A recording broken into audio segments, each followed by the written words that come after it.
আসসালামু আলাইকুম। তো আমরা যে পেশায় থাকি, দিন শেষে আমরা চাই একটা জায়গা জমি ফ্ল্যাটে ইনভেস্ট করার জন্য। তো একজন সচেতন নাগরিক হিসাবে বাংলাদেশে যখনই আপনি কোনো ফ্ল্যাটে ইনভেস্ট করবেন, আপনার কি অধিকার, যার সাথে চুক্তি করতেছেন তার কি কর্তব্য, বিশেষত রিয়েল এস্টেট কোম্পানির সাথে এই রিলেটেড বাংলাদেশের প্রচলিত যে আইনটা আছে, রিয়েল এস্টেটের উন্নয়ন এবং ব্যবস্থাপনা আইন 2010, এইটা আজকে আমরা আলোচনা করার চেষ্টা করব। টোটাল আইনটাই আপনাদের সামনে নিয়ে আসব। তো যদিও আইনটা বাংলাতে তৈরি, আপনি চাইলে প্রতিটা সহজ বাংলায় পড়তে পারেন। তো আমরা কম সময়ে আপনাদেরকে সহজভাবে বুঝিয়ে দেওয়ার চেষ্টা করব। আপনারা দেখতেছেন সাতকাহন, সাথে আছি হোস্ট আজিমউদ্দিন। তো বন্ধুরা, বাংলাদেশে আমরা যদি দেখি, যখনই কোনো একটা সেক্টর বা কোনো একটা জিনিস গ্রো করে, সেই রিলেটেড আইনের কিন্তু প্রয়োজন পড়ে। তো যখন আমাদের এই অঞ্চলে রিয়েল এস্টেট কোম্পানিগুলো বিভিন্ন প্রকারভাবে তারা বিল্ডিং তৈরি করলো, তখন এদের প্রোটেকশনের জন্য ক্রেতা এবং রিয়েল এস্টেট উভয়ের জন্য রিয়েল এস্টেট উন্নয়ন এবং ব্যবস্থাপনা আইন 2010 কি করা হয়, প্রণয়ন করা হয়। এখন এই যে রিয়েল এস্টেট উন্নয়ন এবং ব্যবস্থাপনা আইন আছে, এই আইনটা আমাদের জন্য গুরুত্বপূর্ণ। তো চলুন আইনটার গুরুত্বপূর্ণ জিনিসগুলো আমরা দেখি, যে আইনটা কয়টা ভাগে বিভক্ত, এর মধ্যে মূল আমরা কি জিনিসটা পাবো, আর প্রতিটা আমরা এক এক শব্দে আপনাদেরকে একটু পরে বুঝিয়ে দেওয়ার চেষ্টাটা করতেছি। তো 1 নাম্বার থেকে 3 নাম্বার যে সেকশনগুলো, এখানে জাস্ট আমরা প্রাথমিক জিনিসটা পাবো, এইটা কবে থেকে কার্যকর হচ্ছে এবং সরকারি ব্যবস্থাপনা কার্যকর হবে কি হবে না। যেই রিয়েল এস্টেট কোম্পানিটা করবে তাদের অবশ্যই নিবন্ধন করতে হবে, এই রিলেটেড কথাবার্তা আমরা পাবো। এটা ছাড়া রিয়েল এস্টেট ক্রয় বিক্রয় এবং হস্তান্তর নিবন্ধন রিলেটেড জিনিসটা পাবো। রিয়েল এস্টেট এবং ভূমির মালিকের মধ্যে চুক্তিটা আমরা পাবো। 12 থেকে আমরা পাবো যে রিয়েল এস্টেট ক্রয় করার জন্য আমরা যে টাকা পয়সাগুলো পরিশোধ করবো, এগুলো কিভাবে পরিশোধ করব, কত দিনের মধ্যে দখল হস্তান্তর করতে হবে। আর চ্যাপ্টার 6-এ আমাদের 19 থেকে 35-এ যে এই আইনে যদি বিভিন্ন প্রকার অপরাধ করে তার শাস্তিটা কি হবে। আর 36 থেকে 39-এ আমাদের বিবিধ মিসিলেনিয়াস বিষয় আলোচনা করে, মূলত আমাদের সেখানে এরিয়া নিয়ে আলোচনা করে। তাহলে এই 6টা ভাগে আমাদের আইনটা আছে। তবে এখানে আমরা মোটামুটি অন অ্যাভারেজ 10 থেকে 12টা সেকশন দেখলে আমাদের যথেষ্ট, যেটা আমাদের কাজে আসবে। তো প্রথমেই হচ্ছে যে আইনটা 7ই ডিসেম্বর 2008 থেকে কার্যকর হয়। আর 100% যেগুলো সরকারি ব্যবস্থাপনায় রিয়েল এস্টেট উন্নয়ন হচ্ছে, ওইগুলোর ক্ষেত্রে এই আইনটা প্রযোজ্য হবে না। তবে সরকারি সংস্থার সাথে যদি বেসরকারি কোনো অংশীদারি থাকে, তাহলে সেক্ষেত্রে প্রযোজ্য হবে। তাহলে রিয়েল এস্টেট আইনটা আমরা 100% সরকারি মালিকানায় নির্মিত রিয়েল এস্টেটের ক্ষেত্রে প্রয়োগ করতে পারবো না। এইটা হচ্ছে ক্রিস্টাল ক্লিয়ার কথা। 2 নম্বর চলে আসি, যে সরকার বিভিন্ন কর্তৃপক্ষ তৈরি করবে, রিয়েল এস্টেটগুলোকে নিবন্ধন করতে হবে। তো এই নিবন্ধনের জন্য তাদের বেসিক নর্মালি যেমন একটা ট্রেড লাইসেন্সের প্রয়োজন, ভ্যাট লাইসেন্সের প্রয়োজন, কত কোম্পানিতে কতজন ইঞ্জিনিয়ার কি আছে, এই যাবতীয় রিলেটেডগুলো সমস্ত কিছু প্রয়োজনীয় কাগজ সহ তাদেরকে আবেদন করতে হবে। যদি মঞ্জুর হয় 5 বছরের জন্য তারা লাইসেন্স পাবেন, প্রতি 5 বছর পর পর নবায়ন করতে হবে। তাহলে যখনই আমরা কোনো রিয়েল এস্টেট কোম্পানির কাছ থেকে কোনো জিনিস ক্রয় করব, তাদের আমরা লাইসেন্সটা অবশ্যই তাদের কাছ থেকে দেখব যে লাইসেন্স আছে কি না। শুধু লাইসেন্স থাকলে হবে না, লাইসেন্সটা নবায়নকৃত না, নবায়নকৃত কিনা সেটাও আমরা জানার চেষ্টা করব। আর পাশাপাশি বাণিজ্য মন্ত্রণালয় একটা সার্কুলার আছে, অবশ্যই রিহ্যাবের সদস্য হইতে হবে। তো এই হচ্ছে আমাদের 5 নাম্বার সেকশনের মূল কথা। এখন আসি 6 নম্বরে, যে রিয়েল এস্টেট কোম্পানিগুলো হবে তাদের কিছু দায়িত্ব আছে। দায়িত্বটা হচ্ছে যেটা, তারা প্রতিটা বরাদ্দপত্রের তাদের অবশ্যই প্রসপেক্টাস থাকবে, একটা বরাদ্দপত্র থাকবে। সেখানে তাদের নিবন্ধন নাম্বারটা দেওয়া থাকবে, তাদের যাবতীয় নাম, ঠিকানা এবং যেই প্রকল্প তারা করতে যাচ্ছে তারা তাদের অনুমোদিত নকশা এবং তারিখ সেখানে উল্লেখ থাকবে, যে এই প্রজেক্টটা আমরা করছি, এই হচ্ছে গভর্নমেন্টের অনুমোদন, এত তারিখে অনুমোদন পাইছি, এই রকম তাদের প্রসপেক্টাসে থাকবে প্রতিটা প্রজেক্টের। যতদিন পর্যন্ত প্রকল্প অনুমোদন না পাচ্ছে সরকার থেকে, অতদিন পর্যন্ত তারা এটা বিক্রির কোনো প্রকার বিজ্ঞাপন দিতে পারবে না। মানে অনুমোদিত রিয়েল এস্টেটই ব্যবসা করতে পারবে, বিনিয়োগ করতে পারবে, বিক্রি করতে পারবে। যতদিন পর্যন্ত কোনো প্রকল্প, কোনো প্রজেক্ট, কোনো বিল্ডিংয়ের অনুমোদন না পাচ্ছে ততদিন তারা এটা বিক্রি করতে পারবে না। আপনি যদি চান তার কাছ থেকে যাবতীয় দলিলপত্র সে পরিদর্শন করতে আপনাকে বাধ্য। এছাড়া যাবতীয় পূর্ণাঙ্গ লেআউট, বিল্ডিংয়ের চতুর্দিকে কি থাকবে, কি কি নাগরিক সুবিধা সেখানে থাকবে, এগুলো তারা দেখাইতে বাধ্য। মূলত 6 নম্বর সেকশনটা আপনাকে এই অধিকার দেয় যে রিয়েল এস্টেট কোম্পানির কাছে গিয়ে আপনি তার নিজের নিবন্ধন, তার নিজের যাবতীয় প্রকার অনুমোদনপত্র, ওই যে প্রকল্প তার অনুমোদন, প্রকল্পের মধ্যে কি কি সুবিধা আছে, মালিকানার যাবতীয় দলিল দস্তাবেজ আপনি 6 ধারা মোতাবেক তাদের কাছ থেকে চাইতে পারেন, এটা আপনার অধিকার। আর 7 নম্বর সেকশন আমাদেরকে বলতেছে কেউ যদি রিয়েল এস্টেট যদি নিজে সম্পত্তি ক্রয় করে অথবা মানুষ যদি যৌথ মালিকানায় কি করে রিয়েল এস্টেট তৈরি করে এবং এটা যদি বিক্রির উদ্দেশ্য হয় তাহলে যতটুকু পর্যন্ত প্রয়োগ করা যায় এই আইনটা আমরা প্রয়োগ করব। তো এটা হচ্ছে আমাদের প্রাথমিক আলোচনা।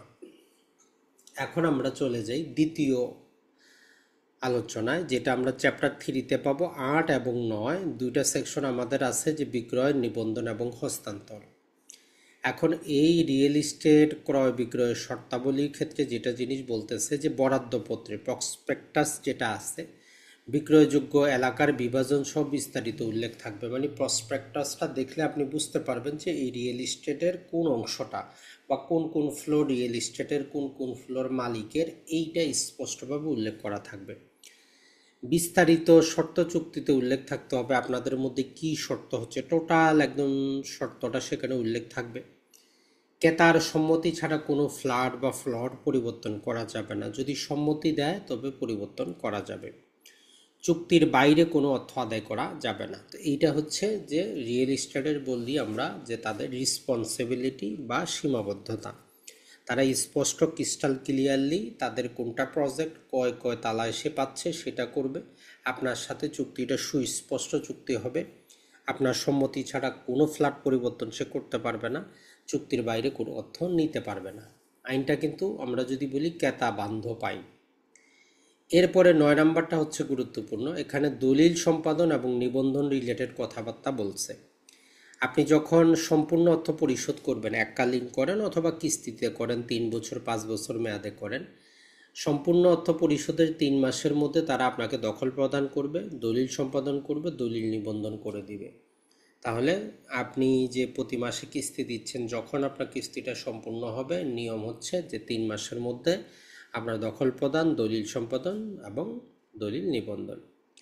এখন ফ্ল্যাটের যদি আপনার কি হয়, আয়তন কম বেশি হয়, ফ্ল্যাটের জমির পরিমাণ কম বেশি হলে, কম বা বেশি যেটাই হোক 3 মাসের মধ্যে তারা সেটা সমন্বয় করবে। কম হইলে আপনাকে অর্থ ফেরত দেবে, বেশি হইলে আপনার কাছ থেকে অর্থ নিবে, এটা হচ্ছে কথা।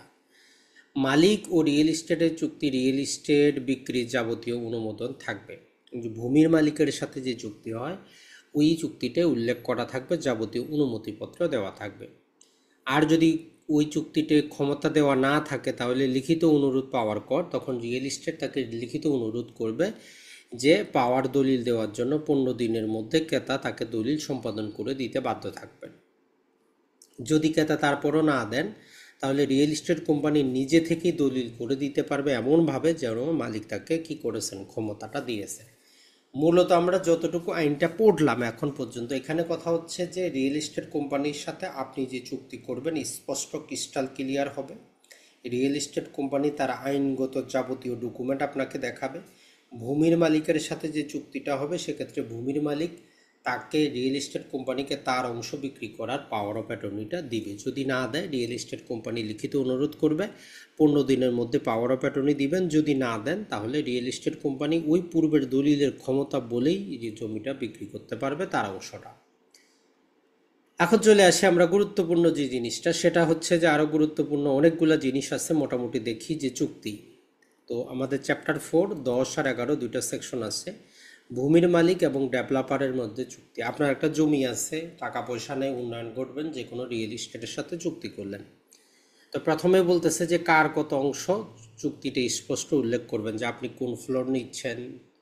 যদি 10 ফ্লোরের মধ্যে হয় আপনি কি 1, 3, 5 হিসাবে নিচ্ছেন না 1 থেকে 5 নিচ্ছেন না প্রতি ফ্লোরে আপনি পাচ্ছেন রিয়েল এস্টেট পাচ্ছেন, ওইটা আপনাদের মধ্যে সমঝোতা আপনারা বলে নেবেন।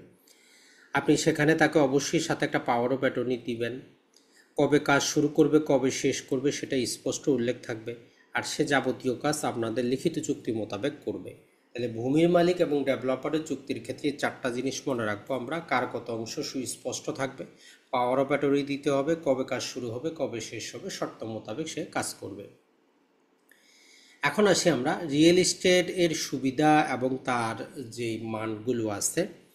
নাগরিক সুবিধা, আলো বাতাস গ্যাস বর্জ্য, এটা ছাড়া ফায়ার সার্ভিসের যত প্রকার আনুষঙ্গিক সুবিধার প্রয়োজন হয় এগুলো রিয়েল এস্টেটকে প্রোভাইড করতে হবে। এখন এরপরেও যখন আপনাকে দখল হস্তান্তর করার পরে যদি বিল্ডিংয়ে কোনো ত্রুটি পাওয়া যায় তাহলে রিয়েল এস্টেট কোম্পানি নিজ খরচে 2 বছর পর্যন্ত তা মেরামত করবে যদি নির্মাণের ত্রুটি হয়। আর যদি নির্মাণের ত্রুটি না, শুধু চুক্তি মোতাবেক হস্তান্তরের পর 1 বছর পর্যন্ত রক্ষণাবেক্ষণের দায়িত্বে থাকবে। ওই টোটাল বিল্ডিংটার রক্ষণাবেক্ষণ যত প্রকার দায়িত্ব মানে মেনটেন্যান্স ফ্রি 1 ইয়ার। এটা ছাড়া অনুমোদিত নকশা পরিবর্তন করে সুবিধা কোনো প্রকার সুবিধা কমাবে না। যেমন ধরেন যে উপরে সুইমিং পুল সে অনুমোদন নিয়েছে, পরে সে সুইমিং পুলটা অনুমোদন বাতিল করে দিয়েছে, অথবা আপনাকে 1260 স্কোয়ার ফিট দেওয়ার কথা সে 1250 স্কোয়ার ফিট দিচ্ছে, এইরকমগুলো সে করতে পারবে না। আর আপনি যে একজন ক্রেতা আপনাকে অনুমোদিত নকশাটা সম্পূর্ণ লেআউট এবং সুযোগ সুবিধার যে বিবরণী আছে এগুলো লিখিত আকারে তার কোম্পানির পেটে আপনাকে প্রোভাইড করবে যে এই সুবিধা আপনি পাবেন। তাহলে এই 11 নম্বর সেকশন আমাদের গুরুত্বপূর্ণ। এরপরে চলে আসি আমরা চ্যাপ্টার নাম্বার 5, 12 থেকে 18 মূল্য পরিশোধ এবং দখল হস্তান্তর। 12 নম্বরে যে জিনিসটা প্রথমে বলতেছে যে যাবতীয় টাকা আপনি পে অর্ডারের মাধ্যমে অথবা ব্যাংক চেকের মাধ্যমে পরিশোধ করবেন। তার মানে হচ্ছে যাতে প্রতারণা না হয় ব্যাংক চেকের মাধ্যমে পরিশোধ করবেন। 13 নম্বর বলতেছে যে হস্তান্তরের আগেই যাবতীয় যত যে ইউটিলিটি সার্ভিস আছে পানি গ্যাস বিদ্যুৎ এগুলোর সার্ভিস নিশ্চিত করবেন রিয়েল এস্টেট কোম্পানি। 14 নম্বরটা আমাদের সবার জন্য গুরুত্বপূর্ণ। ক্রেতাই যখন অর্থ পরিশোধে ব্যর্থ হলে, চুক্তিতে মূল্য পরিশোধে ব্যর্থ হলে কি ফলাফল হবে সেটা লেখা থাকবে। আপনি যখন ক্রয় করবেন আপনি যদি টাকা পরিশোধ করতে না পারেন কি হবে এটা আপনাকে ওইখানে লিখতে হবে আপনাদের চুক্তির মধ্যে। তবে তারা সেখানে বলতেছে যে যদি তারপরেও কমপক্ষে 60 দিনের আপনাকে নোটিশে দিবে, কমপক্ষে 60 দিনের নোটিশ দিয়ে তারপরে বাতিল করতে আপনার বরাদ্দ বাতিল করতে পারবে। নোটিশ ছাড়া বাতিল করা যাবে না। অ্যাটলিস্ট 60 দিনের একটা নোটিশ আপনি পাবেন, এইটা ছাড়া সে বাতিল করতে পারবে না। আর বরাদ্দ বাতিল হলে যদি কোনো কারণে আপনার বরাদ্দ বাতিল হয় তাহলে 3 মাসের মধ্যে আপনার যাবতীয় টাকা আপনাকে এককালীন পরিশোধ করবে। কয় মাসের মধ্যে? 3 মাসের মধ্যে। আর যদি আপনি বিলম্বে যদি কিস্তি দেন 10%, অর্থাৎ ধরেন যে আপনার 1 লাখ টাকা কিস্তি, তাইলে আরও 10,000 টাকা সুদ সহ টোটাল আপনি 1,10,000 টাকা কিস্তি পরিশোধ করতে পারবেন। টোটাল কালের মধ্যে সর্বোচ্চ 3 বার আপনি বিলম্ব করতে পারবেন, এর বেশি হলে রিয়েল এস্টেট চাইলে আপনার বরাদ্দ বাতিল করে দিতে পারবে। তাহলে 14 নম্বরে হচ্ছে আপনার জিনিসটা মনে রাখবেন, চুক্তিতে মূল্য পরিশোধে ব্যর্থ হইলে কি হবে ওইটা আপনারা চুক্তি করার সময় উল্লেখ করবেন। আর যাই কিছু উল্লেখ করেন 60 দিনের মধ্যে অবশ্যই 60 দিনের একটা নোটিশ দিয়ে তারপরে বাতিল করবে। আর বরাদ্দ বাতিল হলে 3 মাসের মধ্যে টাকা ফেরত পাবেন। বিলম্ব যদি আপনি কিস্তি দেন 10% আপনাকে ক্ষতিপূরণ দিতে হবে সুদ, সর্বোচ্চ 3 বার এই সুবিধা আপনি পেতে পারেন। এখন আসি ডেভেলপার সাহেব। ডেভেলপার যদি হস্তান্তরে ব্যর্থ হন তো সময় মতো আপনাকে বলতেছে যে 5 বছরে তৈরি করে দিব, আপনি কিস্তি দিয়েছেন যে তৈরি করে দেয় নাই, তাহলে বলতেছে পরবর্তী 6 মাসের মধ্যে আপনার যাবতীয় অর্থ এবং চুক্তি মোতাবেক ক্ষতিপূরণ, আপনাদের যে চুক্তি আছে যে হস্তান্তর না করলে কি হবে ওই ক্ষতিপূরণ। আর যদি চুক্তিতে উল্লেখ না থাকে তাহলে যেই অর্থ যদি আপনার 1 কোটি টাকা হয় তাহলে তার আরও 15% অর্থাৎ 15 লাখ টাকা আপনাকে কি করবে তারা পরিশোধ করবে। টাকা তো আপনাকে এককালীন 1 কোটি টাকা দিবে, আর যেই আপনার 15% 15 লাখ টাকা 3 কিস্তিতে তারা দিতে পারবে। এরপরে আসি রিয়েল এস্টেট বন্ধক দেওয়া যাবে কিনা। তো কথাটা হচ্ছে যে আপনার অনুমতি সাপেক্ষে, ক্রেতার অনুমতি সাপেক্ষে বন্ধক দেওয়া যাবে। আর ভূমি মালিকের সম্মতিতে বন্ধক রাখা যাবে যখন সে ভূমি মালিকের সাথে চুক্ত করছে। তবে অবশ্যই হস্তান্তরের পূর্বে বন্ধক মুক্ত করতে হবে রিয়েল এস্টেট কোম্পানিকে। 17 নম্বর, ক্রেতা বরাদ্দ বাতিল করলে আপনি নিজে একটা বুকিং দিচ্ছেন যে কোনো কারণবশত এখন বাতিল করতে চাচ্ছেন, তাহলে প্রদত্ত টাকার 10% তারা কেটে বাকি টাকা 3 মাসের মধ্যে আপনাকে ফেরত দিবে। 18 নম্বর, নকশা এবং দখল হস্তান্তরপত্র। রিয়েল এস্টেটের দায়িত্ব হচ্ছে যাবতীয় কাজ করার পর যত প্রকার নকশা, যাবতীয় সুযোগ সুবিধার যত কাগজপত্র দলিলপত্র আছে সমস্ত কিছু দিয়ে আপনাকে দখল হস্তান্তরপত্র দিয়ে দিবে। দণ্ড 19 থেকে 35, এখানে অনেকগুলা অপরাধের কথা বলা আছে। এখানে আমরা একটা দুটা দেখি। যদি রিয়েল এস্টেট কোম্পানি নিবন্ধনবিহীনভাবে, তার কোনো নিবন্ধন নাই, তারপরেও সে রিয়েল এস্টেট উন্নয়ন হিসেবে কাজ করতেছে, 2 বছরের জেল, 10 লাখ টাকা জরিমানা বা উভয়টা হতে পারে। একটা প্রজেক্টের অনুমোদন নাই, অনুমোদন ছাড়াই সে কাজ করতেছে, 2 বছরের জেল, 10 লাখ টাকা জরিমানা বা উভয়টা হতে পারে। বিভিন্ন প্রকার যে ইউটিলিটি সার্ভিস আছে এগুলো সে প্রদান করতেছে না, প্রদান করে নাই, 5 লাখ টাকা অর্থ দণ্ড হতে পারে, আর যদি না দেয় আরও 1 বছর কারাবাস। আপনাকে কোনো নোটিশ ছাড়াই 22 ধারা বলতেছে যদি বরাদ্দ বাতিল করে তাইলে 1 বছরের জেল, 5 লক্ষ টাকা পর্যন্ত জরিমানা অথবা উভয়টা হতে পারে। আপনাকে না জানিয়ে যদি বন্ধক করে 1 বছরের জেল, 5 লাখ টাকা জরিমানা হইতে পারে। চুক্তি ভঙ্গ করে ভিন্ন ব্যক্তির কাছে, অর্থাৎ আপনার সাথে চুক্তি ছিল, আপনার কাছে না বিক্রি করে অন্য ব্যক্তির কাছে বিক্রি করতেছে, তাইলে 3 বছরের জেল অথবা 20 লাখ টাকা জরিমানা অথবা উভয়টা। আপনাদের চুক্তিতে যেই সমস্ত জিনিস ব্যবহার করার কথা ছিল সেগুলো না করে নিম্নমানের উপকরণ ব্যবহার করতেছে, তাইলে 3 বছরের জেল, 10 লাখ টাকা 20 লাখ টাকা অর্থদণ্ড অথবা উভয়টা। নকশার বহির্ভূত যদি সে নির্মাণ করে 3 বছর এবং 20 লক্ষ টাকা অর্থদণ্ড অথবা উভয়। কোনো প্রকার কারণ ছাড়াই সে যদি কাজ স্থগিত রাখে, কাজ যদি না করে, মালিককে যদি ক্ষতিপূরণ প্রদান না করে, 2 বছরের জেল, 20 লাখ টাকা জরিমানা অথবা উভয়। 29 বলতেছে যে নোটিশ ছাড়াই যদি কেউ পাওয়ার অফ অ্যাটর্নি, ভূমির মালিক যদি নোটিশ ছাড়াই পাওয়ার অফ অ্যাটর্নি বাতিল করে তাহলে 2 বছরের জেল, 10 লাখ টাকা জরিমানা অথবা উভয়টা হতে পারে। 30 নম্বর, মালিকের অংশ বুঝাইয়া না দিলে 2 বছরের জেল, 20 লাখ টাকা জরিমানা অথবা উভয়টা হতে পারে। অর্থাৎ অনেক, যদি আমরা বলি কেতাব বান্ধব আইনটা, তবে এই আইনের অধীনে যে মামলাগুলো এগুলো আমলযোগ্য, মানে আপনি থানায় দায়ের করতে পারবেন না, এগুলো জামিনযোগ্য, জামিন পেয়ে যাবে, আপোষযোগ্য, আপনি আপোষ করতে পারবেন। আর এগুলো ফার্স্ট ক্লাস ম্যাজিস্ট্রেট আদালতেই মামলাটা দায়ের হবে। আর যেই অর্থগুলো জরিমানা আমরা দেখলাম, যদি কোনো মামলা জরিমানা করে, 35 ধারা বলতেছে যে ম্যাজিস্ট্রেট চাইলে জরিমানার 50% ক্ষতিগ্রস্ত পক্ষকে দিতে পারে, ব্যক্তিকে দিতে পারে, যদি তারা সেটা চায়। তাহলে এইটার পাশাপাশি আরেকটা জিনিস আছে গুরুত্বপূর্ণ, সেটা হচ্ছে যে আপনি চাইলেই সরাসরি কি করতে পারবেন না, মামলা দায়ের করতে পারবেন না। এক্ষেত্রে এডিআরে যাইতে হবে আগে। যদি এই রিলেটেড কোনো প্রকার আপনাদের বিরোধ ঘটে, প্রথমেই জাস্ট আমরা দেখি শেষের অংশ বিবিধে আমাদের বলতেছে যে এডিআর, বিরোধ নিষ্পত্তি। অর্থাৎ এখানে জাস্ট 21, 22, 23, 24, 25, 26, 27, 28, 29 এবং 30 ধারা বলতেছে যদি এরকম কোনো বিরোধ ঘটে আপনারা আপোষে সেটা নিষ্পত্তি করার চেষ্টা করবেন। এরপরে যদি কোনো পক্ষ ব্যর্থ হয় তাহলে সে সালিসি ট্রাইব্যুনালের মাধ্যমে কি করবে, তাকে নোটিশ প্রদান করবে। 30 দিনের মধ্যে সালিসি ট্রাইব্যুনালে সেখানে আপনাদের বিষয়টা সমঝোতা করার বা যেটা রায় আসার আসবে। যদি সেখান থেকে কেউ সংক্ষুব্ধ হয় অথবা সেখানে সমঝোতা না হয়, তখন আপনি গিয়ে এই স্বাভাবিক আদালতে, ফার্স্ট ক্লাস ম্যাজিস্ট্রেট আদালতে মামলা দায়ের করতে পারবেন। এই জিনিসটাই জাস্ট এখানে বলা হয়েছে। এরপরে যদি আমরা দেখি সেটা হচ্ছে যে এই আইনের অধীনে একটা বিধি প্রস্তুত হবে, এটাই, আর কিছুই না। আর এই আইনের অধীনে আমরা যদি আর বলি, কোম্পানি যদি কোনো অপরাধ করে, এই আইনের অধীনে কোনো ডেভেলপার কোম্পানি হইলে উক্ত কোম্পানির মালিক, পরিচালক বা কর্মকর্তা যার জ্ঞাতসারে এবং অংশগ্রহণে এই আইনের অপরাধ সংঘটিত হয়েছে উনি অপরাধী হবেন, এটা মনে রাখবেন। আর এইগুলা আমাদের প্রথম শ্রেণীর ম্যাজিস্ট্রেট বা মেট্রোপলিটন ম্যাজিস্ট্রেট আদালতে হবে। আর এগুলো আমাদের ওই যে সংক্ষিপ্ত বিচারের মতোই, যতটুকু প্রযোজ্য হওয়ার ততটুকু প্রযোজ্য হবে। তো এইটা ছিল আমাদের রিয়েল এস্টেট উন্নয়ন এবং ব্যবস্থাপনা আইন। আশা করি আপনারা এই আইন থেকে মোটামুটি অনেক কিছু শিখতে পারলেন, বুঝতে পারলেন, আপনার অধিকারটাও জানতে পারলেন।